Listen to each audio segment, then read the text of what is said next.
Welcome everybody to AllFreeKnitting.com. Today I'm pulling out my 10mm needles, or a size 15 if you're a US resident, and I'm working with the absolutely brand new yarn, and this is by Patons and it's called Pirouette, and it will be on the shelves after September 15th of 2011. Let me show you how this fabulous yarn turns into these magnificent ruffles in just a snap. I'm going to show you how I cast on, and how you cast on could be completely different. So this is the loose end, and I want about a foot difference between this hand and this hand of material, and then this here is going to the yarn ball. I want to open up my material now, and I want to pull it open, and it'll expose the last loop that is on it, so it's just like up there. I want to put that onto my knitting needle, just like so, and the hand that is going toward the yarn ball, there's going to be the next loop available. Okay, so there's a section of material there, and then the loop. I want to put that loop onto the knitting needle. Okay, so now there's going to be appearing to be two, and I want you to grab this section here, which is on the other side, and pull it up and over. Okay, so let's try that again. So with the loose end, okay, we're going to look for the next loop available, and we're going to put it on. Okay, we're going to look for the next loop available on the other side and put it on, and we're going to just pull this other loop that we put on up and over. So let's try that again. So this is the loose end, looking for the next loop, putting up. On this side we're looking for the next loop, we're putting it on, and then we're just going to pull this up and over. Okay, so let's try it again. So this is the loose end, we're looking for the next loop available, put it on. Looking for the next loop on this side toward the yarn ball. Okay, we're going to put it on top. And then we're just going to take this one here and we're just going to pull it. It's almost like an onion, you're just going to peel it back.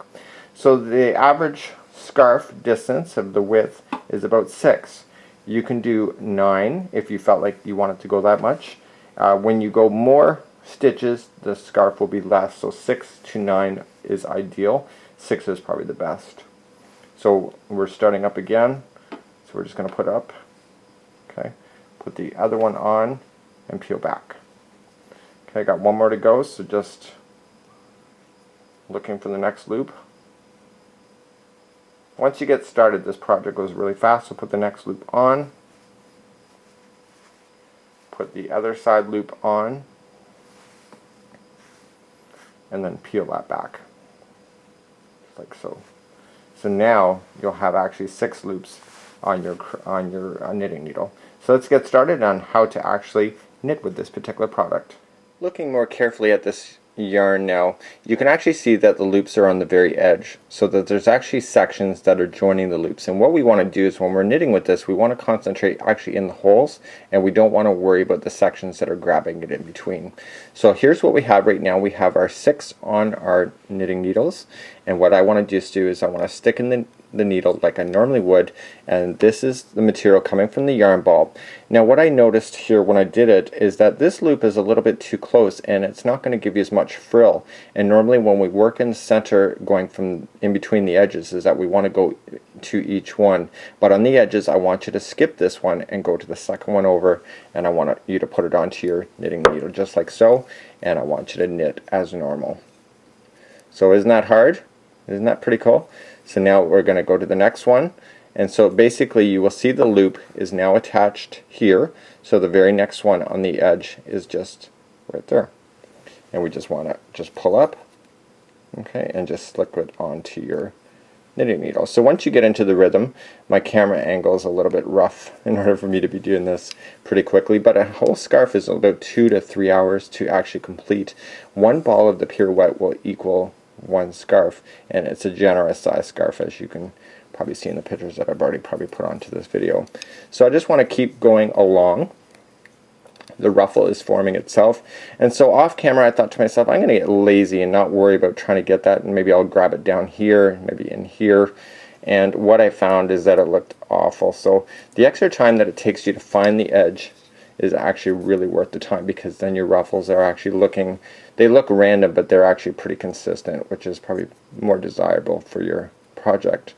So we're just going to keep working along, So a couple tips that I have for you with this particular yarn is that when we go to rotate ourselves to come back, I tend to always rotate my hooks the same way.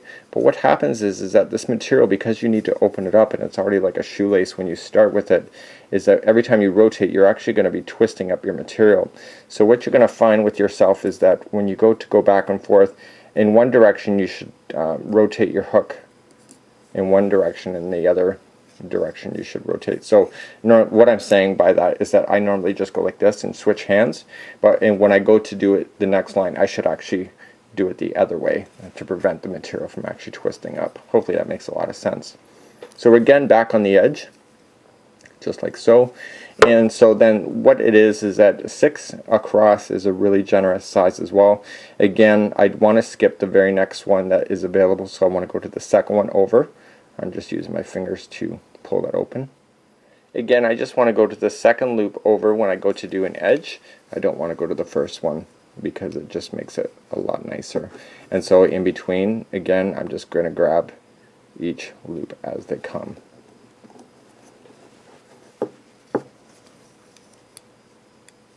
So it requires a little more care to do it, but you know, something like this item is actually going to be really cool when it's done, and the extra time that you will take to create this is going to create a look that's absolutely just spectacular. This stuff is absolutely gorgeous. So now we're just finishing up, and so basically, like I said, I would have done this, but in this case what I'm going to just do is I'm going to rotate it around like that, okay, so that it prevents this from all twisting up. So all you got to just do is keep going back and forth, back and forth. One ball will equal one scarf, and if you did 9 stitches, your scarf will be more flatter, plus a lot shorter. Well, not a lot shorter, but it will be considerably shorter than it would be if you did 6. So 6 is the recommended. 9 is still just as nice, it just won't be as long. But it's up to your creativity, and you can really see, you can't see your stitches in between. So it's actually just one of those things where you just want to maintain the frill. On behalf of Patons Yarns and AllFreeKnitting.com, I'd like to thank you for joining me today.